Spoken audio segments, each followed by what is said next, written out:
to World War Now, everybody. I'm your host, Conrad Franz, joined as always by Dmitry Kalyagin. It is good to be here this week. A lot going on. I'm currently in a hotel room in Detroit, Michigan. If anybody follows me on X, you saw that I was there for the whole crazy AFPAC Sneeko assault situation. So a lot of things going on. I'm here at AFPAC. We're having a good time, meeting a lot of people, a lot of World War Now fans, a lot of, based America First people that are trying to make this country a better place. So it's been a great time hanging out with Michael Sisko. Me and Dimitri have both gone on his show, so everybody should be sure to check that out. But yeah, a lot of stuff going on in the news this week. Obviously, the show's a little bit late this week because of all the travel, but that doesn't mean that there's not a lot going on. We're going to be talking about Putin's terms for a ceasefire in Russia, claiming the 4 oblasts plus Crimea. Going to talk about the reactions to that, the obviously unlikely possibility that the West accepts that, even though it is very generous. Of course, the situation in Israel is deteriorating rapidly as the Houthis and Hezbollah and most of the other members of the Axis of Resistance continue their operations in defense of Gaza, as the Rafah operation also continues, and the U.S. is trying to calm both fronts down, seemingly to no avail. We were also recently on Church of the Eternal Logos on David Patrick Harry's stream, which was very good. I recommend everybody go watch that. We'll probably have it linked below. It was super long, 3+ hours, all about World War III prophecies, our worldview, what we think is going to happen, all sorts of stuff. So really great show. Be sure to check that out. And some of the other news items we're going to talk about, obviously the huge European Parliament elections, the huge shift towards the right, in France, in Austria, in Germany, and some of these other places. We're going to talk about those results. We're also going to talk about the situation in Bulgaria as they're preparing to elect a new patriarch, as well as numerous other issues as World War III continues to rage on. But Dimitri, it's good to be back. How are you doing? Doing great, Conrad. Yes, some crazy stories coming out of Detroit, but just as any American city, there's also all kinds of things taking place abroad as well, overseas, and in particular, I think in Europe, where I think we should begin the show, specifically in Russia, Ukraine, where Putin has, for the first time in about a year, really deeply spoken about these peace terms, which have been finally laid out on paper very clearly for Ukraine and the West, who were essentially micromanaging Zelensky and his regime. Zelensky hasn't been in Ukraine for about three and a half weeks now, flying around. Notice how there hasn't been a single coup attempt or anything of that sort, as we mentioned on the David Patrick Harry appearance this week. Zelensky has been flying around, but there's been no coup attempts in Kiev, Ukraine, and Putin has finally made his clear statement to the West, I think, given that there is those peace talks and the G7 is taking place at the moment, and the upcoming allegedly peace talks in Switzerland, to which Russia has not been invited to. I think notice how Vladimir Putin is still going to take that seriously, and he's given Russia's conditions. Now, the conditions themselves, being given under Russian successes in both Donetsk, Zaporozhye, and especially the Kharkovskaya Oblast, which Russia is admittedly conducting, successful operations in these areas with minimal forces. Like as we discussed with GSB a couple of weeks ago, the Russian commitment in the SMO zone is quite minimal at the moment. Like we're seeing forces no larger than, say, very, very small detachments, small precise surgical movements into these Ukrainian zones. There aren't any major sieges, of any cities, such as what was taking place with Avdiivka earlier in the year. And we are seeing Russians progress quite well through. Especially, you can see that in the small town, it's like 26,000 people. In the city of Kupiansk, in the Kharkovskaya Oblast, you see Volchansk, the battle is still raging there. Ukrainians have, as we spoke about last week, unfortunately resumed bombardment of Belgorod. So that sanitary zone in the Kharkovskaya Oblast is still not really assisted Russia, which I think is why Putin has very clearly laid out in his peace proposals that Ukraine essentially withdraws all of its troops from the following 4 territories. And as we may guess, it's Donetsk, Lugansk, Zaporozhye, and Kherson. Notice how, of course, Crimea is not mentioned here because Crimea is de facto assumed to be Russian territory, and also there are no Ukrainian forces in Crimea.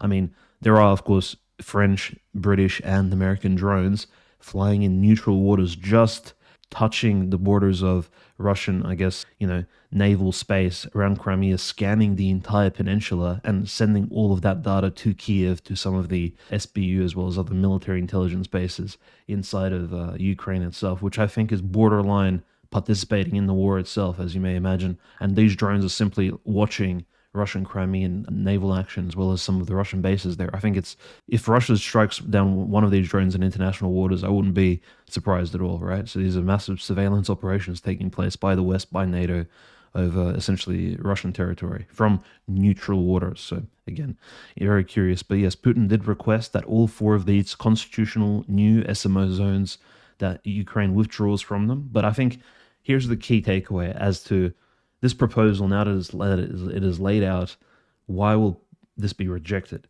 It's simply because Ukraine, over the last 10 years, has committed the most intense bolstering of its defenses on these territories. So essentially, Putin is asking Ukraine to discount 10 years of hard work. And, by hard work, I mean Western funds were poured into these particular places. Concrete was poured, steel defenses were put up. Minefields were laid out in Zaporozhye, in Donetsk, especially. We know there's still cities of Kramatorsk, Slavyansk, which no doubt are just as strongly defended as we saw in Bakhmut and Avdiivka, frankly. These are fortress cities, and Putin is basically saying these cities in Donetsk would need to be left and given to Russia.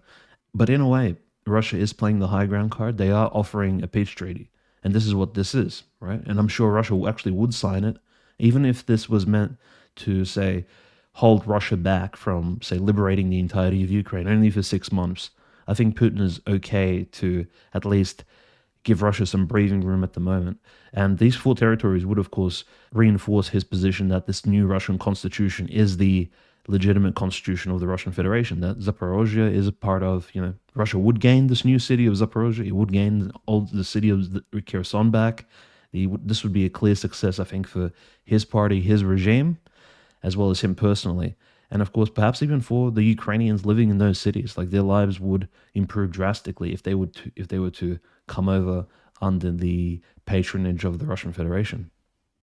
Yeah, the situation with the front lines is obviously moving positively in Russia's direction, but not so quick that the Ukrainians feel that they need to settle for something. And of course, the West, the cooler heads in the West at this point that are trying to rein in Israel, perhaps they've been shocked by realizing how ambitious and absurd and supremacist Israel is, where they're like, all right, these Ukrainians, they're being a bit reasonable now. We can keep supporting them. Who knows if that's actually helping or hurting them behind the scenes when it comes to the US's now two fronts of, hot war against their empire. But I think the reason it's going to get rejected so quickly is because, like you said, that all of the Ukrainian defenses that have been built up are in those regions. And if they were to then just immediately cede all of that territory, in theory, Russia would have a much easier time advancing again, from the back borders of those territories deeper into the Ukrainian heartland. But I think we also are seeing the situation for European support for Ukraine start to dwindle, which is part of why Russia felt that this is kind of the chance to make their last call, because we do have to talk about these big European elections. We'll break those down more in a second. But the direction that they moved in obviously was less favorable for Ukraine, even though a lot of the right-wing parties, obviously we know Maloney being the primary example, has completely caved on the issue, is completely, she's more pro-Ukraine than a lot of other people that you might even consider left-wing. But despite all of that, even the AfD obviously succeeded. The Freedom Party in Austria, they did well, and these are parties that have explicitly, obviously Fidesz in Hungary with Orban, they have stayed in power once again, even in the European Parliament. These are countries that have made it a point that and their right-wing parties specifically in these countries have made it a point that supporting Ukraine is not something that is on the top of their agenda, and in many ways some of them have even explicitly campaigned against Ukraine aid. The AfD is capitalized on the anger around the Nord Stream destructions. You literally look at the German map and the elections, the entirety of Eastern Germany basically voted for the AfD, and the entirety of Western Germany, with the exception of 4 cities, voted for the Christian Democratic Union, which is the center-right party formerly headed by Angela Merkel. But again, before we get to break down all of those and get into some of the specific wins and losses of the European elections, this just shows you that all around the Russosphere, things are generally going well for Russia. We know that Armenia obviously has turned away and is planning on leaving the Collective Security Treaty Organization and is getting in bed with the West. But at the same time, Georgia is planning on reopening its embassy in Russia. The Georgians have passed their anti-foreign agent law. They're going to move forward with now anti-LGBT propaganda laws, and are basically realizing that they would be much better off more in the Russian sphere of influence than the past, you know, 15, 20 or so years that have been color revolutions and being a proxy against Russia and, being this sort of new experiment in the not quite European periphery of if we can truly bring the European Union into these parts of the world. And I think clearly that has failed. So that's a positive move for the Russian Federation. Of course, Belarus and Armenia are also becoming at odds with some of the recent CSTO stuff regarding Azerbaijan. We'll get into that in a second. But I think that's a big part of why Russia's doing what it's doing in Ukraine is that it's realizing that World War III is very much real, and they're either going to have to settle for something on the ground or they're going to have to make it happen. And I believe it was the head of the Russian Senate. He said that this ceasefire offer by Putin is going to be the last one, and from then on out, the only question will be about Ukraine's surrender terms and the total ending of the Zelensky regime and all of these sorts of things, which seems to imply an almost total takeover of the current Ukrainian territory by the Russian Federation. So that's a big move in the diplomacy sphere. We've kind of crossed another line, and now the reality is regime change and total military surrender. So I wonder how that brings in the 2025 goal of the Russian Federation of wrapping this whole thing up, because it seems like to me that it may have just gotten extended. But again, because the fronts in World War III, I mentioned Georgia, Armenia, the rest of the European Union, which of course includes the Baltic states and Finland, these have all had electoral shakeups. So Russia is watching, the entirety of its periphery at this point and realizing, I think the consciousness of Russia is getting closer to realizing how much of a reality World War III really is. I think it's curious that you mentioned the 2025 goals because they were, remember, given verbally and, of course, to the press by none other than the previous former demoted Minister of Defense, Sergei Shoigu. And, of course, now that the situation has changed, perhaps Belarus, Lukashenko and Putin, what they discussed in Minsk about 3 weeks ago, probably maybe new timetables have been set. And I think Lukashenko also influenced this particular peace proposal, generally speaking, especially before some of these major NATO summit in, I believe it's 9th to 11th of July, as well as some of the other peace summits, the G7, of course, taking place now as we speak, with the Pope Francis rolling in his wheelchair, with Meloni from Italy. And I think even at the G7, Europe is discussing the potential of Zelensky taking this peace treaty because it's just important that, look, the right wing is winning.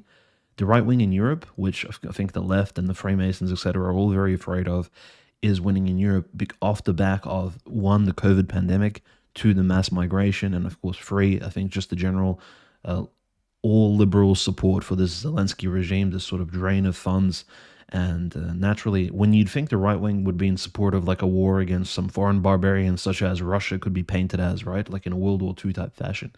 I think they're missing the point. I think the new barbarians are clearly these illegal immigrants, these Afghanis stabbing people in the streets in Germany. And I don't think anyone can redirect hatred for a foreigner onto the Russian at this point, not in 2024. I think the times have changed. And so we see, parties like Marine Le Pen's National Rally winning huge seats, as you said, in Macron's France. Macron, people are speculating he might even resign soon, simply because he can't work with this French Parliament anymore, the European Parliament as well.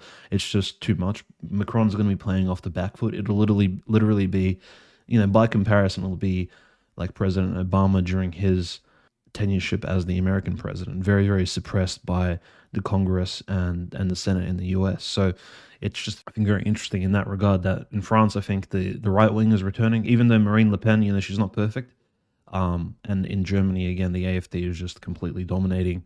It's a new rise. And in fact, perhaps the right wing in these countries will influence the rise of, say, right wing sentiments in Russia. So it's like both sides, both Western and Central Europe and Eastern Europe can help one another in becoming more based, right? It's like a ricochet type situation between two walls. The bullet will keep bouncing and both sides will benefit from one another's sort of political reflections in this capacity, I think. Because before this, Russia really had no one to measure its conservatism off of, because it was the most conservative, say, European country. But now perhaps some of these other parties will bring around new conditions.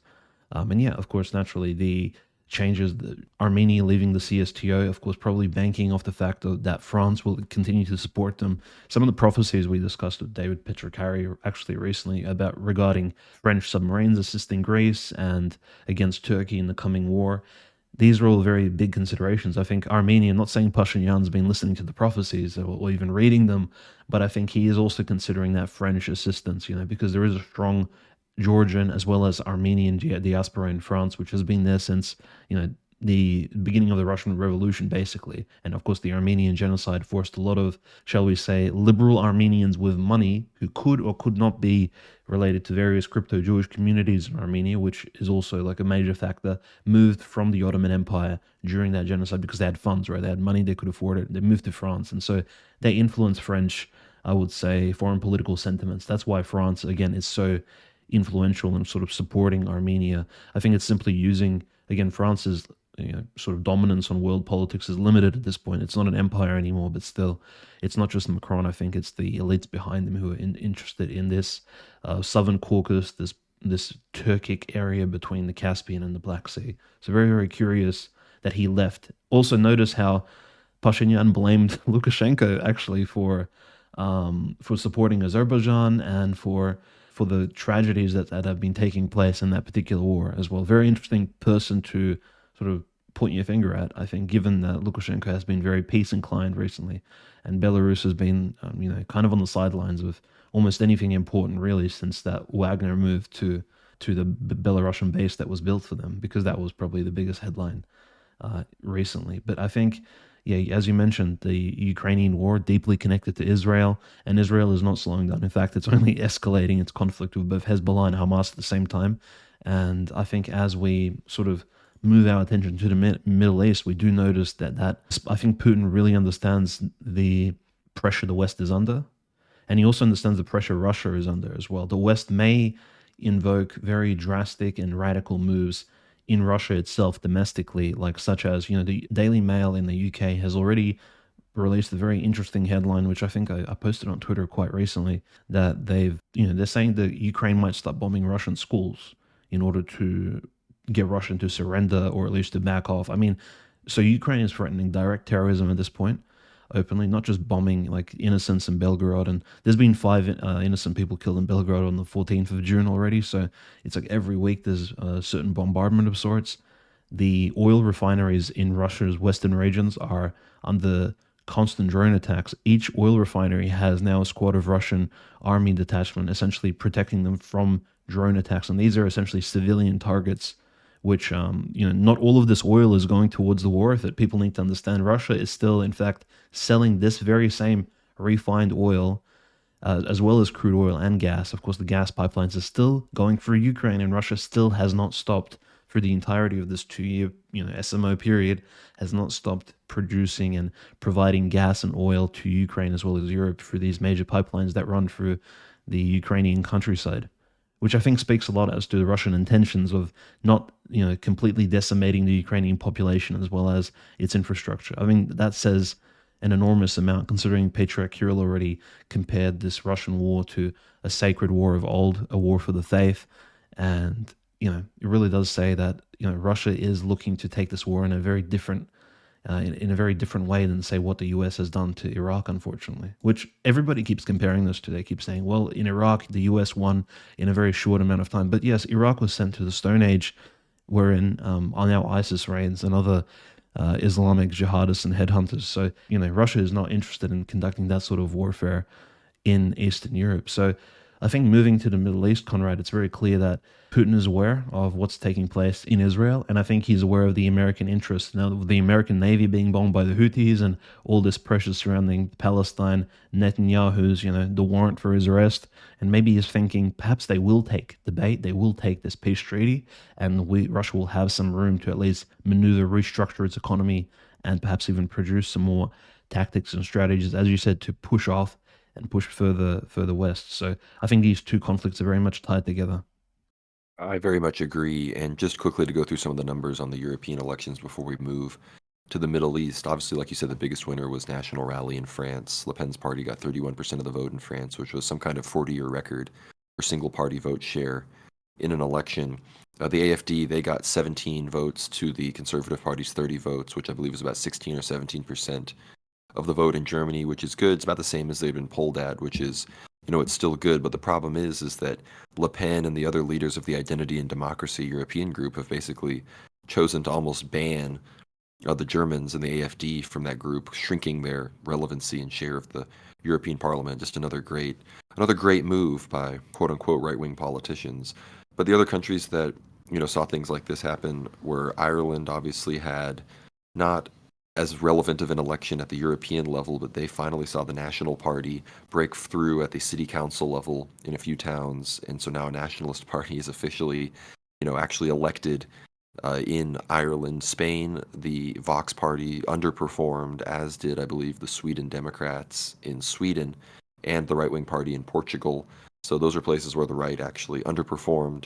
I believe in Poland, the Confederacja party still hasn't done quite as well as it should either. Although the other big winner, of course, was in Austria, the Freedom Party, which used to be the governing party before they had this whole fake, you know, anti-Russian sting operation to try to convince everybody that the Freedom Party were secretly working with Russians and all these sorts of things.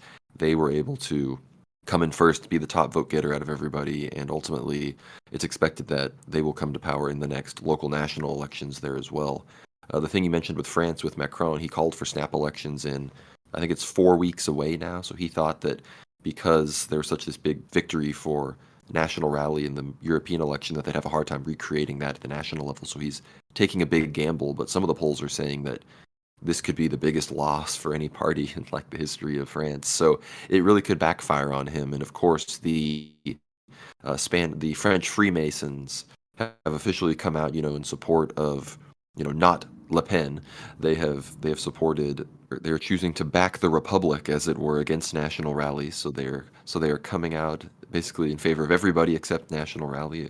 Strong endorsement, strong sovereigntist endorsement for the other side by French Freemasonry.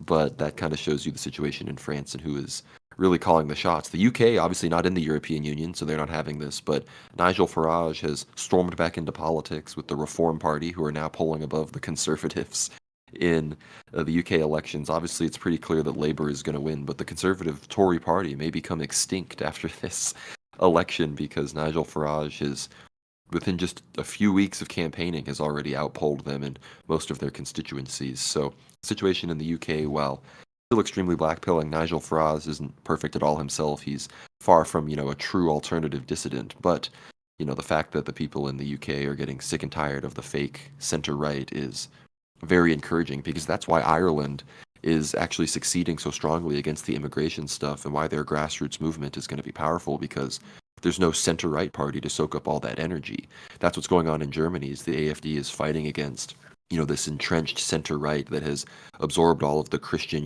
more culturally conservative German people's votes for decades.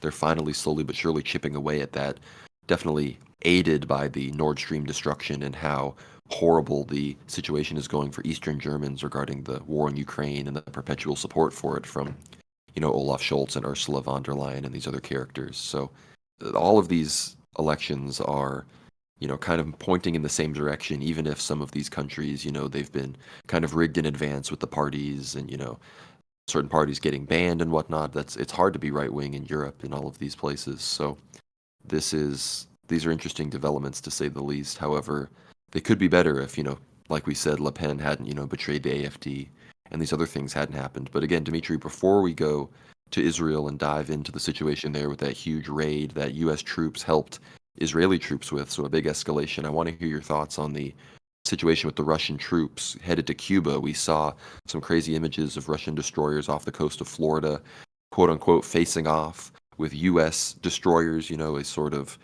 recreation almost of like the Cuban Missile Crisis situation that, many people know about from history class, obviously. But I think this one, we now see Russian ships docked in Havana and Cuba, while the embargo, I don't even know the current status of the embargo. I think it's still ongoing in some capacity. Despite Obama, trying to reproach on that, Cuba is still very much this, this pariah state of the U.S. right off the coast. And Russia is, showing that if you're going to, keep having these countries and having these places, Venezuela, Nicaragua, Cuba, these places that are on your hemisphere, we're going to exploit them just like you exploit Ukraine and put with weapons in Turkey and exploit the Baltic states and all of these other things. So I'm curious your thoughts on that, and then we're going to dive right into Israel.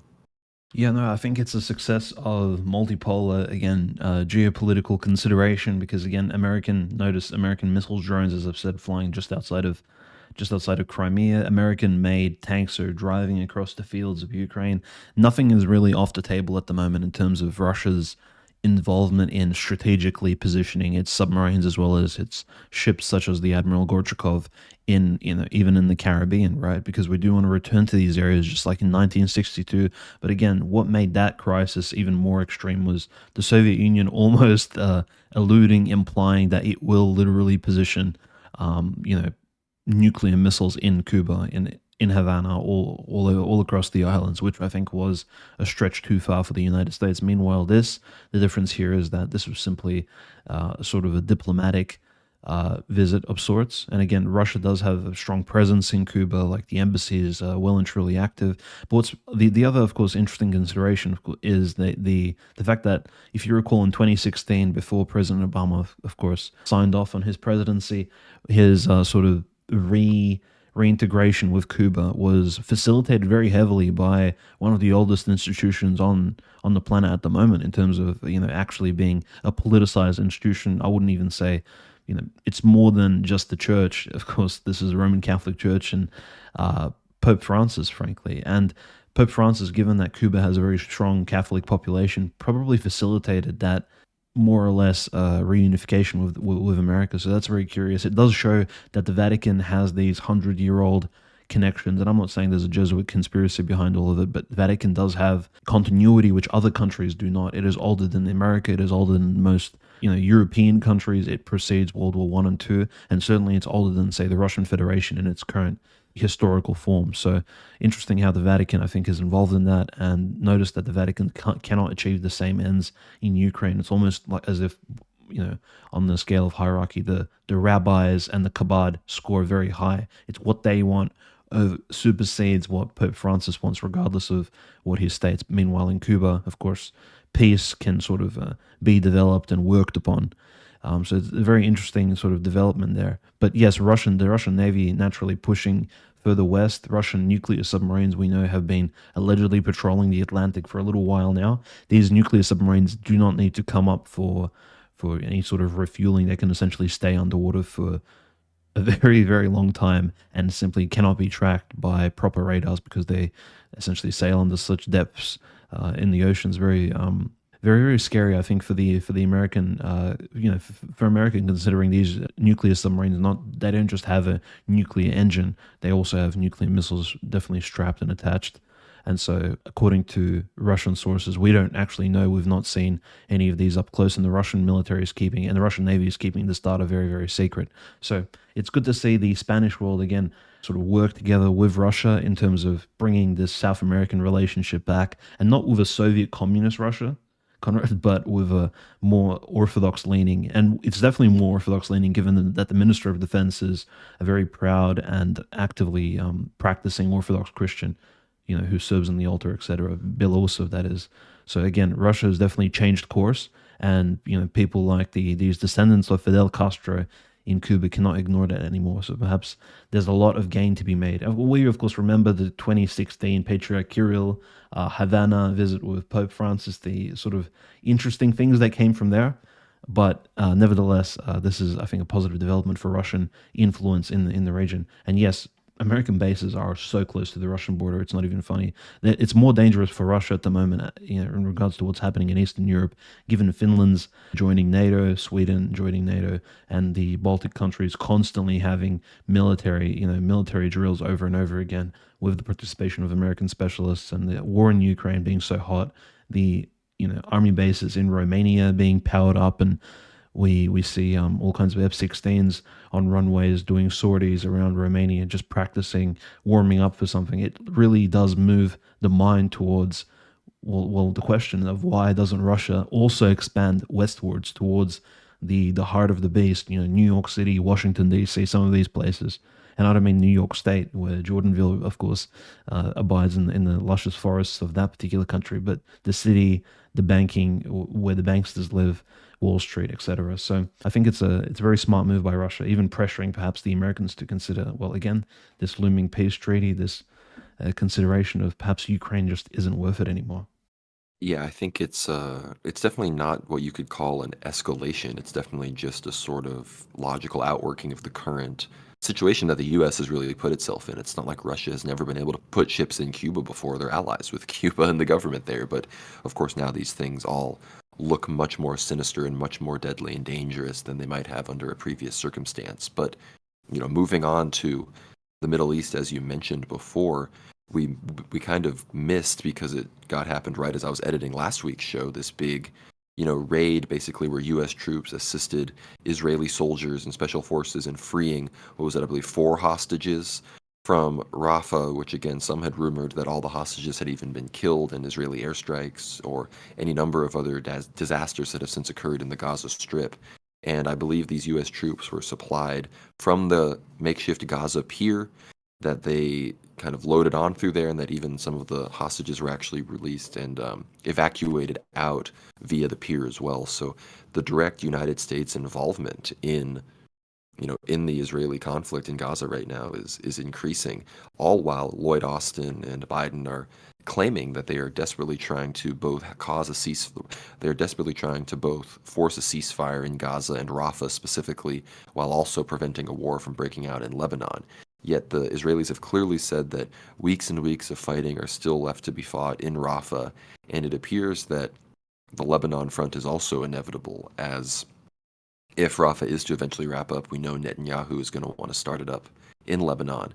And Hezbollah has, at least what it appears like to Israel, they've crossed certain red lines with these huge fires and totally isolating Kiryat Shmona and clearly sending a message that the Golan Heights are just not safe at all and that they obviously don't consider them part of Israel and will bomb them accordingly as occupied Syria, which they are internationally recognized as. So this is all this is all the focus right now of the State Department. We see these pictures of uh, Jake Sullivan looking exhausted, sitting behind Antony Blinken. All of these people are, working tirelessly, probably talking to all sorts of hardcore Israeli nationalists, desperately trying to convince them not to, make greater Israel right now. And I doubt that those people really want to hear that. So, big things are happening in the Holy Land. We hear more and more about the potential escalations in the West Bank. The IDF is operating heavily against any kind of Palestinian resistance groups there. We've heard of operations in Ramallah, Nablus, all sorts of places where it appears that they're starting to kind of just, as it gets taken care of in Gaza, they're all right. Now that we've taken care of Gaza, it's time to take care of the West Bank. And we know Miriam Adelson is promising Donald Trump $100 million of campaign donation money if he pledges to allow Israel to annex the West Bank during his term as president. And of course, there are 6 brigades, I believe it is stated, by the IDF that are being prepared for this Lebanon operation. Obviously, they're up there defending against these fires, fighting these things. I know the military is involved in that as well. But it appears that with the movement of these brigades, that within the next few weeks, an invasion is extremely likely. And then the question becomes, how will Lebanon respond? Will the factions in Lebanon be able to unite? Will certain Christian factions end up de facto siding with Israel and use it as an opportunity to perhaps do a bit of a two-pronged attack against Hezbollah? I think that would be a disastrous situation. So we're going to have to watch the Lebanese factionalism, and we plan on having some people on the show to talk about that, some Lebanese, some Palestinians, some other people that are from and have family in the region that can help us understand more of the demographic politics that are going on there. But Dimitri, I'm wondering your thoughts specifically on the hostage rescue situation, as well as, of course, the potential for war breaking out in the north. Yeah, I think this hostage rescue operation, I think, was also meant to paint to give Israel a very improved image in sort of in world in international relations. We know this because they even filmed. They had cameras on the soldiers, and the operation itself was incredibly daring. The Tal al Sultan neighborhood was of Rafah was entered. They basically conducted a Somalia 1993 Black Hawk Down Mogadishu type operation where they drove armored vehicles into a packed Palestinian pro-Hamas suburb, and they suspected they probably tracked that two particular houses had at least four hostages in them, and they raided this house. Being surrounded, of course, the cars were being shot at. It was a very intense sort of situation. The footage was pretty crazy, literally like Black Hawk Down, the movie that came out in the early 2000s. And the Israeli commandos entered into the house. They're speaking Russian to the Russian hostage. They're telling him like Leonid, Leonid, ложись, telling him to lie down, get on the ground.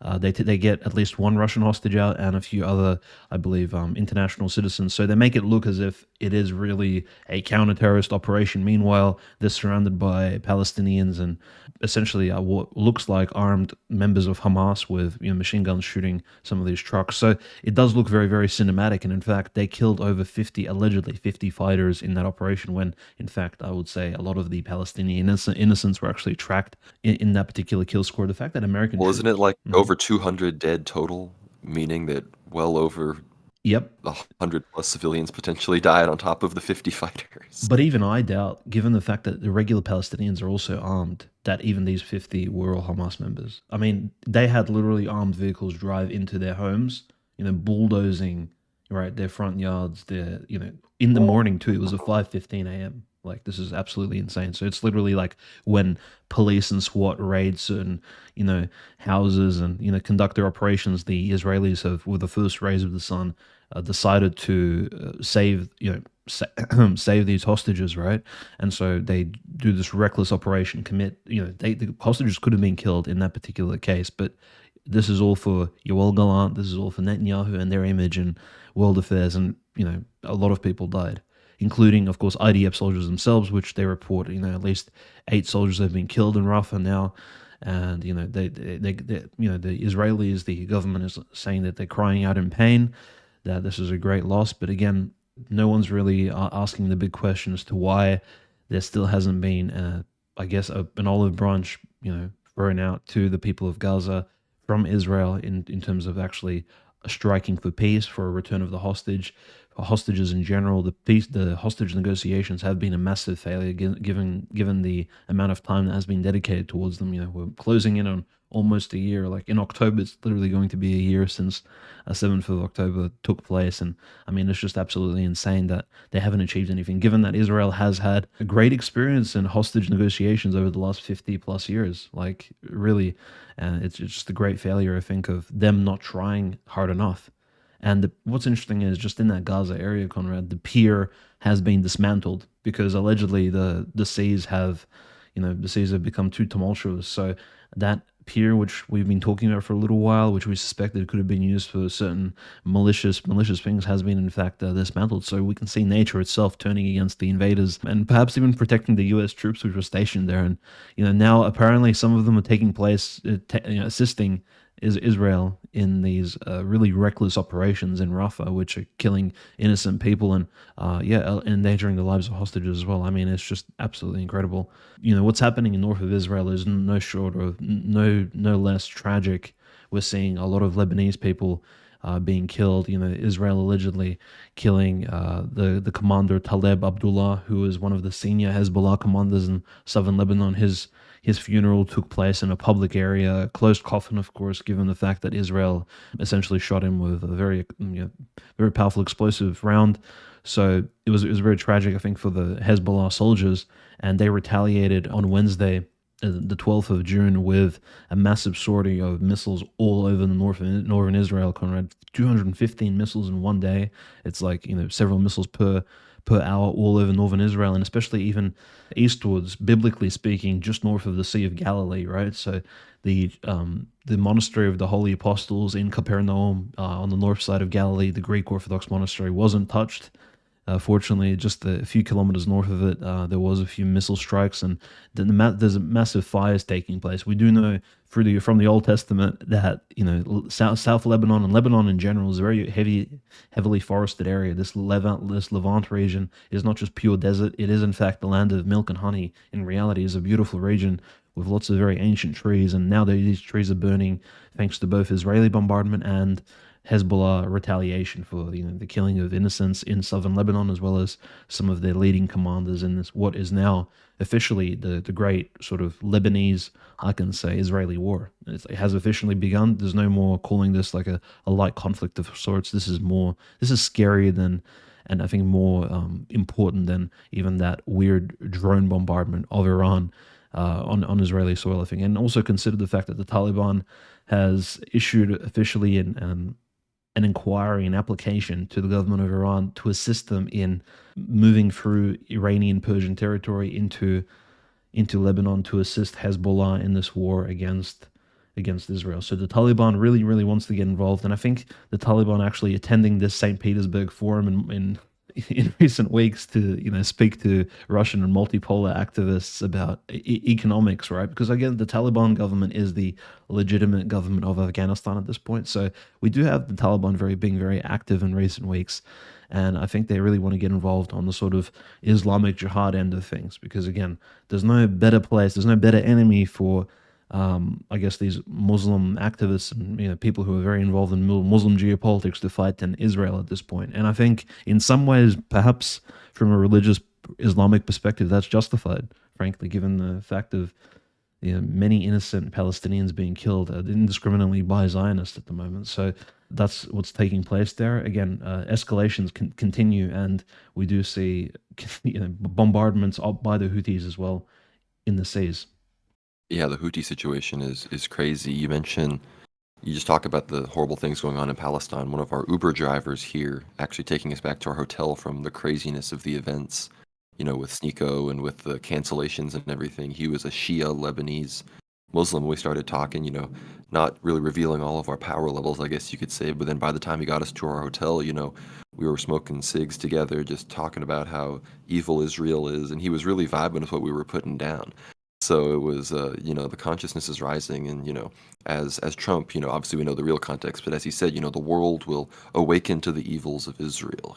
That's we all know those memes. But you talk about the Houthi situation, and this is from CIG. I'm just going to read it directly. This is a statement by the Yemeni armed forces regarding the implementation of 3 military operations. It says the first targeted an American destroyer in the Red Sea. The second targeted the Captain Paris ship, also in the Red Sea, which is Israeli actually. And the third targeted the Happy Condor ship in the Arabian Sea.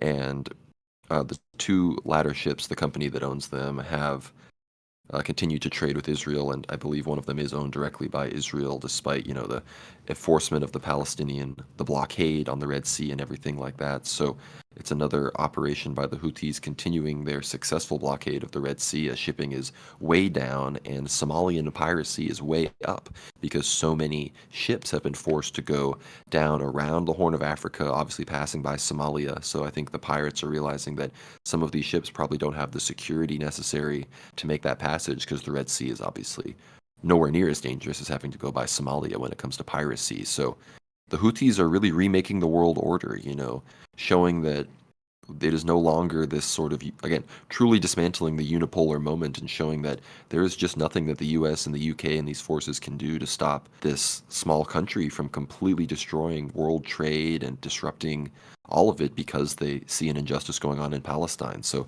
again, I have to say that I have a lot of respect for the Houthis and how strong they've been able to be in the midst of all of this. But Dimitri, unless you have anything else, of course, to say about the Middle Eastern situation, obviously Turkey continues its operations in Syria and Iraq as well.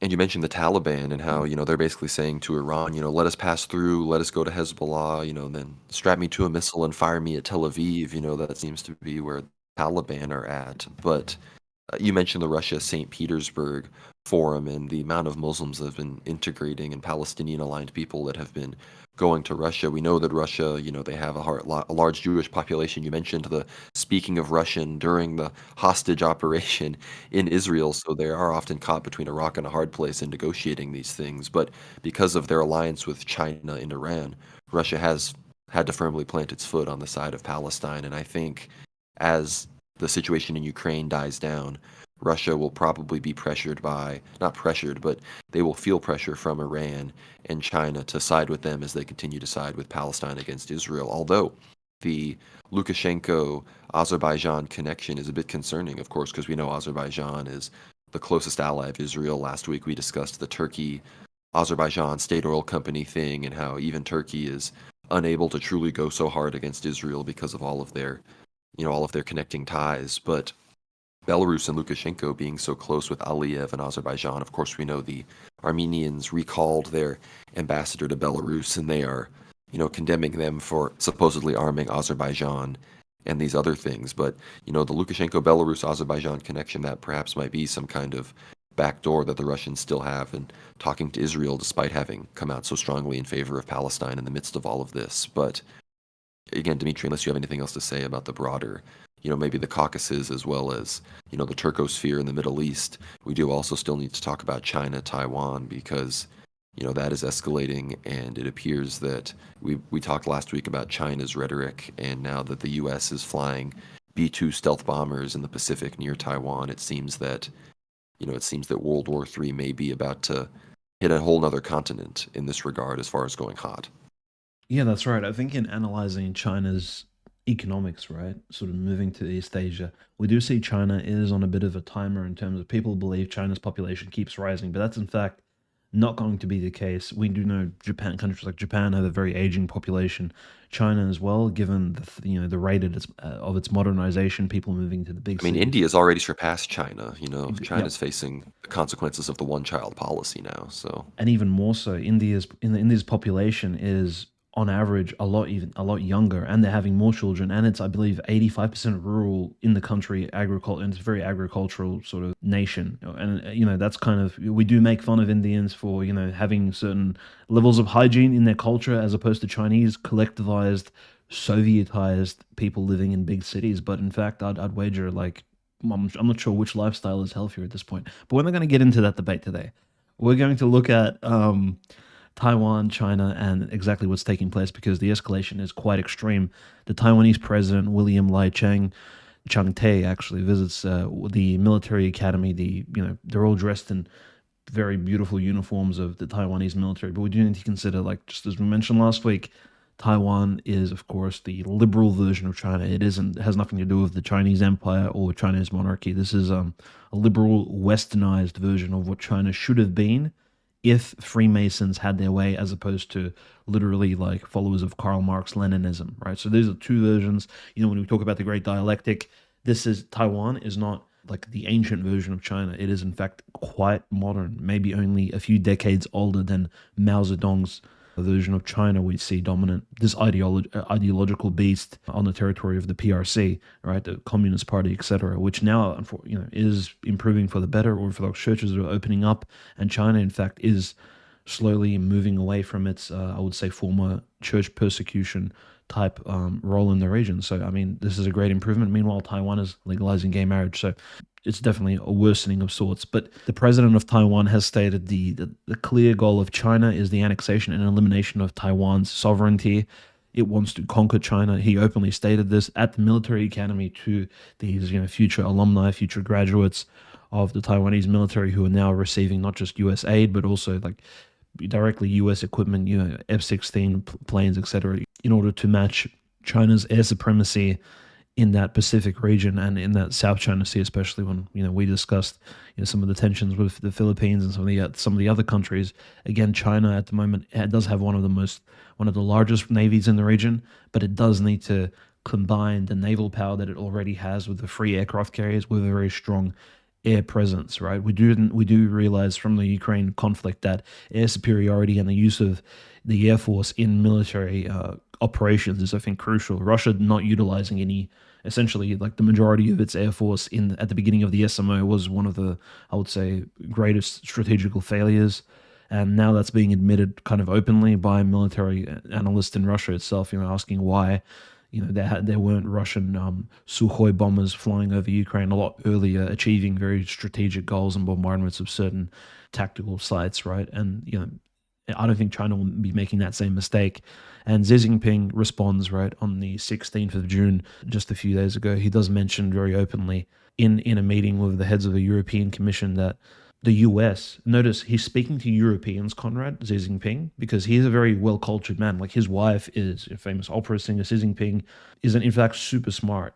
People think he's just like a Chinese dictator, like someone from a village who somehow was dressed up and he's a member of the proletariat. He's a member of the Chinese elite. The man is super educated. His wife can speak Russian, highly cultured, goes to the opera. Like he is what you'd imagine Brezhnev and perhaps not even Khrushchev, but he's from like a Brezhnev era type communism, where it's very much removed from the barbarism we saw with like the early Bolsheviks and even maybe Mao's early regime. So Xi Jinping openly states to Europeans that the US, he's not saying the West, he's saying the US is trying to goad China into attacking Taiwan, but we will not take the bait.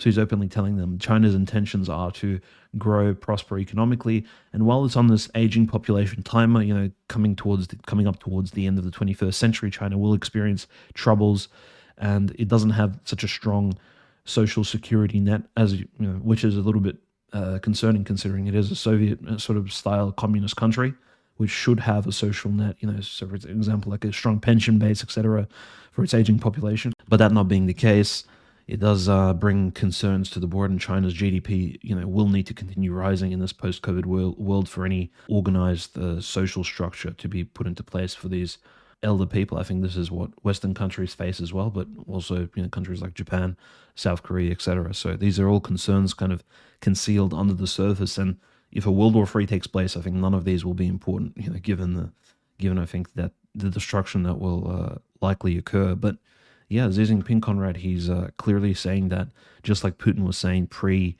I would say maybe towards the Minsk agreement times, that it does feel like he is trying to notify people in the world openly on the mic that the US is trying to bait by flying its planes very close to Chinese airspace, even going over the border at some points. By Taiwanese rhetoric, he is stating that the US wants a Pacific War at the moment to break out, and that China's not interested in that. I personally am leaning towards the fact that Xi Jinping is probably correct. I think China's not ready for a war with Taiwan at the moment, and but you do have this leaning, right? This allusion to, if you recall, during the COVID pandemic, Russian politicians were openly stating that there was not going to be an invasion of Ukraine, etc. They were openly stating that, and turns out they did lie. Not just to the Russian people who were not aware of the SMO being prepared, but also to the world. So again, deceit again is a tactic in politics. Unfortunately, in this sinful world, people do lie to one another. So it's a big question as to if Xi Jinping was being honest in when speaking to the European Commission. I think the situation in China, obviously, they are aware of how spread thin the U.S. is. I mentioned this before with Russia and Israel, so that's why I think they're able to do this rhetoric with Taiwan as well as the things they're doing with the Philippines. Apparently, there's also surveying going on the northern Vietnamese plateau that the Vietnamese government is asking China to stop immediately. I don't know if that signals any kind of Vietnamese pivot towards the United States, but some escalation also is coming from the U.S. on this, of course. This is from Samuel Paparo, the commander of the U.S. Indo-Pacific Command. He says, "I want to turn the Taiwan Strait into an unmanned hellscape using a number of classified capabilities so that I can make their lives utterly miserable for a month, which buys me the time for the rest of everything. I can't tell you what's in it, but it's real and it's deliverable." He's talking about he wants to make the Taiwan Straits basically impassable to the Chinese Navy for an entire month based on classified capabilities, most likely of unmanned nautical vehicles and mines and other things, so that then they could shore up the island Taiwan Formosa enough to actually, hold it back after the military was damaged after that 1 month. But the situation is escalating equally strong in the Philippines, as the spokesperson for the Filipino Coast Guard says that the barbaric and inhumane behavior displayed by the Chinese Coast Guard has no place in our society. So on all sides, with the U.S., claiming that they're going to just take total military control effectively of the Taiwan Straits by making it impassable, and then the Filipinos continuing to use this extremely strong rhetoric against the Chinese Coast Guard, who, as we've talked about before, they've got their hoses and they are kind of doing aggressive nautical maneuvers against Filipino fishermen and Coast Guard, but I don't know if that constitutes barbaric and inhumane behavior. I mean, maybe there's something I'm missing, but either way, the entire Pacific region, all of the actors are being leaned on by the U.S. to come out and make statements like this, and obviously to press back on China when they are stretching the limits of their claimed territorial waters. So it's all very interesting. I don't know if you have any more details on the Filipino stuff, Dimitri, before we talk about Bulgaria.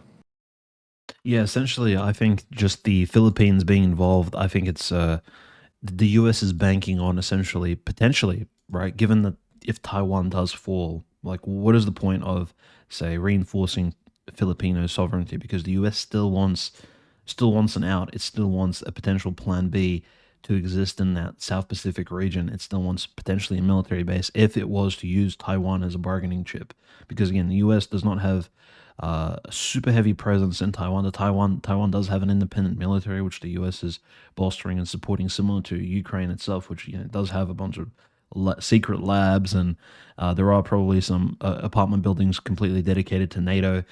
But I think overall, in a worldly scheme, if World War III was about to take place, the US could, just like Hong Kong was at one point abandoned, well, a bit of a different scenario, but it could potentially give Taiwan to China in order to stop China from entering a world war on the side of Russia and Iran, if it was to come to that, I think. And for that reason, the Philippines is needed. For that reason, the U.S. needs to hold the DMZ in the north, from Korea expanding, which they're doing. North Korea is, currently expanding into the demilitarized zone, building roads over there and things like that in the sanitary zone, which is very similar to, I suppose, what in some ways what Ukraine was doing in Donetsk and Lugansk prior to the SMO, and this is how escalations take place. I'm not saying that Kim Jong Un is a really bad guy for doing this. I think this is just a symptom of something greater to come. As soon as these sanitary buffer zones are breached by one side, for one reason or another, escalation it leads to escalations, as happened in February 2022. So what's happening in North Korea I think is absolutely incredible. But the US, I think, is banking, Conrad, on the fact that in order to stop Chinese expansion southwards into Southeast Asia, it will need a point of fallback, and not just Taiwan. Taiwan is really, really close to China. The rhetoric from China is hyper focused on Taiwan, and a plan B is required. Just like in Europe, I'm sure the plan B are the Baltic countries, and even as we see now in Romania with the new airbase being expanded, as well as countries of NATO, the US is very clear, I think, on potential plan Bs and what would take place. The empire will not just crumble unless of course a very hot war breaks out, which is where it's going at the moment with all this crazy nuclear war rhetoric. So that's my, I think, consideration with the Philippines, and why the Filipino area, the seaways are so important for, and even why Philippines, I think, is using this really patriotic type rhetoric that, look, we're going to stand up for our Coast Guard being abused by Chinese hoses, being hosed down and things like that. We won't take this sort of humiliation. I think that's being propped up not just by hawks inside of the Filipino government, but also by certain experts from abroad, rubbing their hands, kind of making sure the Philippines is on the correct side of history and the coming status quo. Speaking of the disruption of the status quo, we also see the Koreas. They have a shift. I believe it was the South Koreans started again what used to occur all the time, which were these large speakers that are all along the border of the DMZ with North Korea. And they broadcast, I guess, South Korean propaganda into North Korea. So the North Koreans started remining, their border on the other side in response to this. So it appears that some of the good that Trump did in healing the Korean unification has somewhat been damaged by the bellicose rhetoric of the current State Department against China and the Sinosphere, as well as, other things that obviously are going on between North and South Korea. Obviously, Japan is not happy with North Korea right now, and South Korea, they're experiencing all sorts of cultural turmoil, but they're also, we've said this in the past a long, long time ago, they've also been leaned on to be one of the primary suppliers of ammunition to Ukraine. So perhaps they're getting a little bit anxious about the fact that maybe their military has been depleted, and we know that North Korea is a military powerhouse, which is also supplying Russia with a large amount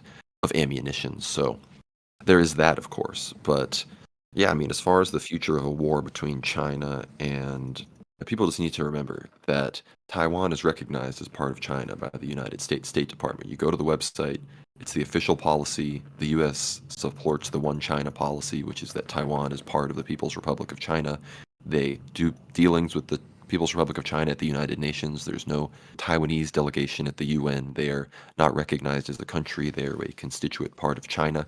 And the Taiwanese government themselves, the Republic of China, as I've said before, they claim all of mainland China as their territory as well. That's the whole ROC versus PRC thing. So people need to realize that the U.S., in completely supporting Taiwan's military, battles with China, they are completely contradicting their own foreign policy. They're completely contradicting the United States' stance on this issue. They're completely contradicting a number of treaties that we have thus signed with other nations that recognize the legitimacy of the United Nations member list and all of these other things. So the fact that the U.S. is willing to do this shows that the sheer necessity of the U.S. to secure free access to critical computing parts, mostly, microchips and computer processors and these sorts of things in Taiwan, completely outweighs any sort of pretext of, diplomatic, respect. It outweighs, international law that everybody's perceived to follow these rules, the rules-based international order, the reality of, the tech race right now and the deep technology and the machine wars going on between the economies of the great powers in the world right now. That's just far too critical for the U.S. to basically cede that Taiwan is part of China and have to deal with the reality that China does control or will control, computer processing and microchips and their distribution around the world into the world economy. So obviously the U.S. is going to try to build up production at home, and I know they're trying to do stuff in Europe and India and other places, but I think China knows that even on a long enough timeline, the fact that they are going to control that critical industry with the reunification with them in Taiwan, that's going to be a huge boon for them in the long run in the economic wars that also, accompany World War III as it gets hot on the ground. But Dimitri, speaking of, speaking of the multiple facets of World War III, the church aspect is very critical here, and we are approaching, I think it's happening on my birthday, June 30th, we are approaching, a very critical election that could unfortunately see a huge and important,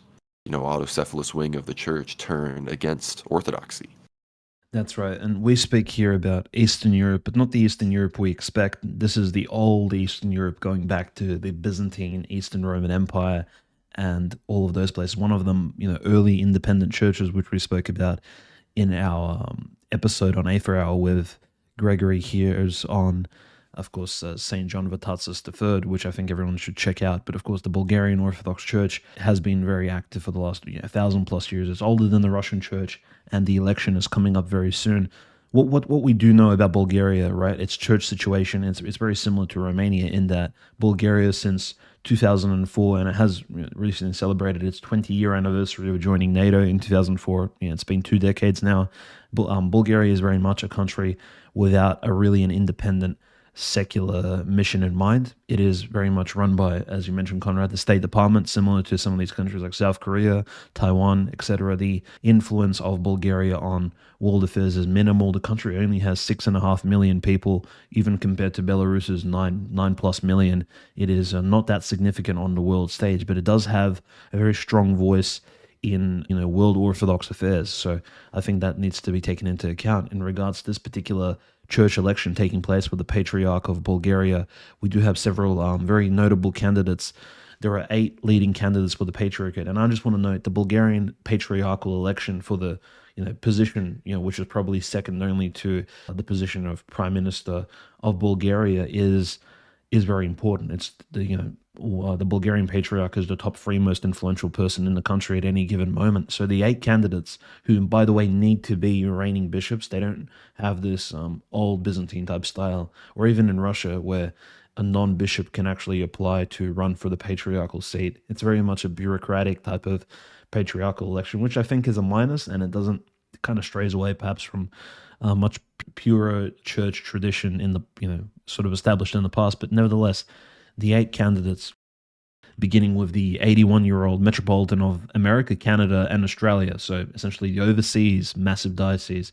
Can you imagine probably some of the richer dioceses in the Bulgarian Orthodox Church? Metropolitan Joseph Bosakov.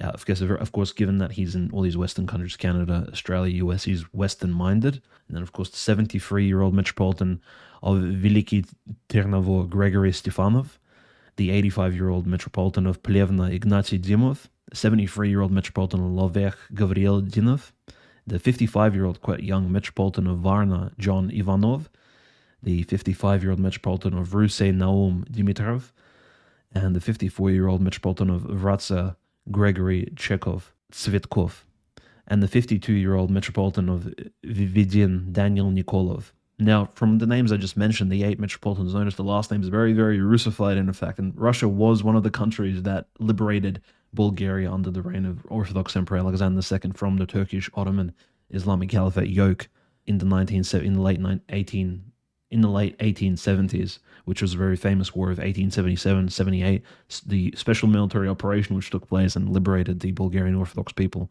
But three of these candidates, unfortunately, out of eight, Conrad, are ones which actually side with Russia on the Ukrainian schism, which means that the other five, including, of course, probably the leading candidate, the second eldest of the bunch, Metropolitan Joseph of the USA, very similar perhaps, but a bit less heretical than, say, Elpidophoros, right? So the three candidates who are pro-Russian are Gabriel, Bishop John, and Bishop Daniel. So these three candidates are, a lot of them are the younger candidates here. So there's not the weight of the choice of the Bulgarian people, I think, will be saying a lot here. I think, and even the clergy as to who will be exactly elected to the patriarchal seat. I think this will speak a lot for the Bulgarian sentiments in this Ukrainian schism situation. Why I say this and why we need to comment on the Bulgarian election is because the Russian church recently broke communion with certain hierarchs, including a few people on this list,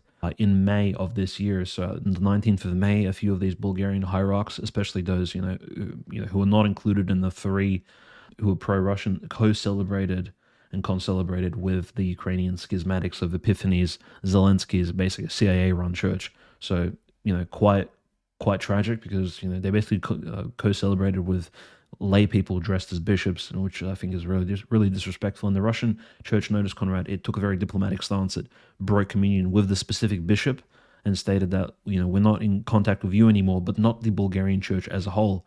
So the hope is that Bishop Gabriel, John, and Daniel will be elected, and so that the church can remain cohesive, at least in this Eastern European region, because Bulgaria as a country, civically and secularly occupied by NATO, by the US, which it's again fostering these international NATO bases.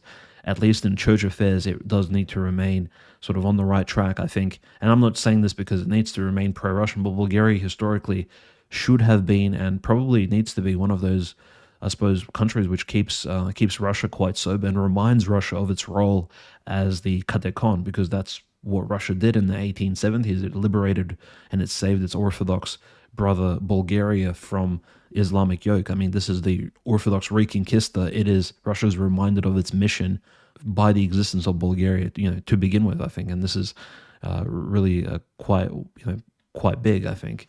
And given the recent church, situation in Macedonia next door and Serbia, I think we can hope. I mean, there is despite unfortunately, the bad outcome of the Cyprus elections, we can hope that the patriarch of Bulgaria, at least, perhaps there is a chance, by the grace of the Holy Spirit, that a man is elected who is worthy of the role, and perhaps even if the Bulgarian people don't deserve him, that he leads Bulgaria into a new sort of age of religious renaissance, I think, which the country greatly requires, given that it is a member of the European Union, and at the moment, the importance of the role of this hierarch who will lead a social reawakening, just like in Georgia, Patriarch Ilya defending Georgia spiritually from degeneracy. Such a patriarch is required almost in every single one of these Orthodox countries in Eastern Europe. I think it's very much, shouldn't be understated here. I completely agree, and this is something everyone needs to be praying about. Obviously, Bulgaria is not a country, I think, that should be going to the side of the schismatics here. I don't think that it should be on the wrong side of what could be this unfortunate 2025 Nicaea ecumenist reunion between Constantinople and Rome, likely Alexandria and a few others possibly joining as well. And if this Bulgarian patriarch that is in favor of the schismatics, if any of those candidates are to win and to implement, a more Constantinopolitan Phanariot style of, governing Bulgaria and where they align in the orthosphere, that would be devastating for world orthodoxy when that eventual schism with the ecumenist joining Rome does happen, because I don't think the Bulgarian people would want to be on the side of that, and of course, we could see all sorts of interesting ecclesiological moves happen. We're seeing that happen in Africa as, we await future announcements from the Alexandrian Patriarchate and we await seeing the numbers on the, people moving towards the Russian Exarchate in the aftermath of the female deacon being ordained and whatnot. Dimitri, I don't know if you have any more words about that, but just to run off a few miscellaneous stories here to make sure that we cover all of our bases before we finish the show here. Macron has announced that the voting reform bid that sparked all of the deadly unrest in New Caledonia, that is being canceled. So there's not going to be this shift in the voting that, would effectively, the claim was that it would disempower the Kanak people. Others claimed that it was simply fully empowering to their previous rights, the, ethnic French, diaspora that lives there. But remember that 9 people died, in the unrest there just a few weeks back, and Macron had to go visit the country and everything. So in many ways, the protesters did achieve a political victory here, which is very relevant. And completely different story, of course, I should have mentioned this in the Ukraine section, was that the U.S. has removed their weapons ban on Azov and any of their brigades. So these people will be getting weapons. I don't know how that coincides with the allowance of certain weapons to be used on Russian territory that are American. So we might be seeing some very unfortunate escalations that might have something to do with the targeting of schools and the other terrorism that Dimitri mentioned earlier. Perhaps these people are, they know that if this war ends, they're going to be in deep trouble, whether it's from a Russian war tribunal or they're going to get thrown under the bus by the U.S., Zog machine that this turns out not very loyal to the people that, serve it. They might think that it's better to go out in a blaze of glory against the Ruskies than it is to try to play ball and operate in some kind of post-Zelensky government. So that's a development right there in and of itself. But Dimitri, I don't know if you have any final words or anything else to say about the about the Nicaea 2025 stuff that we see happening. Of course, we saw the Pope conceding that he has any kind of power that was from the Vatican, basically admitting that Vatican I is incorrect and that the early church was not governed in a papally supremacist way. And I believe this coincides with the reality that a few weeks ago or months ago now, the Pope decided he's going to call himself the Patriarch of the West. And this is just more evidence that the synod on synodality and this concession to papal supremacy is paving the way for this ecumenistic reunion. So I'm wondering your thoughts on that and any other final stories you may want to cover. Yeah, that the Pope conceding on that, I think, is more of a caution to us rather than say this is not our time to celebrate victory, because we've already been victorious on a number of fronts, especially in the online sphere of Roman Catholic and Orthodox Christian debates and formal, discussions, discourse, especially by people such as Jay Dyer, Father Deacon Ananias. There's been some really fruitful discussions with Roman Catholics where the Roman Catholic position has been shown to be quite faulty, and even this recent debate, even amongst Orthodox Christians and Protestants, like the Luigi debate with Redeem Zuma, things like that. So we're winning on the end of intellectual discourse, right? And suddenly the Pope Francis concedes even more. We only have to assume, and I'm not saying Pope Francis is involved in the Twitter space debates or anything, but I'm sure Roman Catholic scholars are paying attention to the fact that the Roman Catholic position, by weakening it, what is Pope Francis aiming at here? I think he's aiming at, as you said, an ecumenist decision. This is probably this is a strike of the viper. This is a secret, very snaky hyena type attempt at obtaining Orthodox Christian support, and it's mirrored in an event which took place on the 11th of June in Ukraine. And this story went largely unnoticed. I believe even Ortho Christian didn't cover it.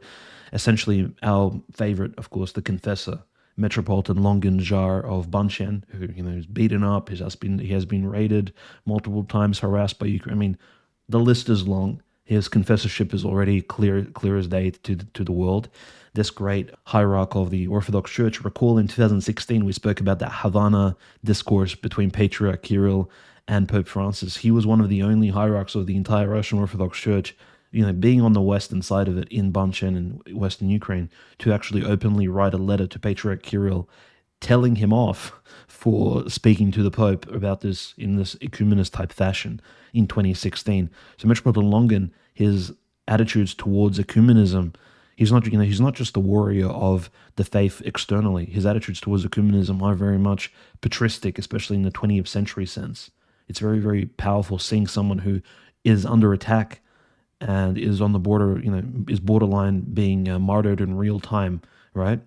And, he's being harassed and he's suffering for the faith. And at the same time, the best defense is a good offense. And he's like offensively striking out against the demons who are trying to separate and destroy the church through heresy and things like that. So what took place on the 11th of June was a major event in Ukraine. So you had again, and this ties this Masonic G7 sort of weird mission, because there were representatives of the G7 participating in this World Council of Ukrainian Churches. So not World Council of Churches, but their local branch, in which various Protestant sects took place, Uniates, everyone bordering like I thought you were Jehovah's. gonna say Kiev Pride Parade. I was about We'll get there to too. So there's been a bunch of degeneracy taking place in Ukraine, and like this was actually under the radar.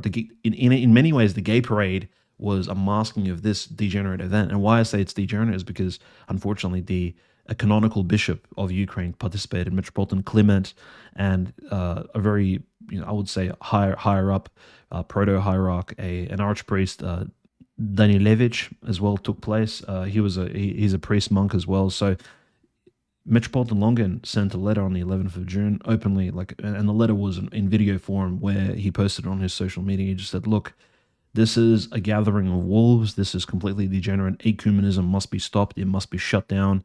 We're not tolerating this." Even, yeah, there was a letter published as well. I'm looking at it now, sent by Metropolitan Longan, 1 page length. And notice this is the hierarch who's being beaten up, harassed. He's borderline murdered by the Ukrainian special forces and Banderite extremists, and yet he's still out there defending the faith in Western Ukraine.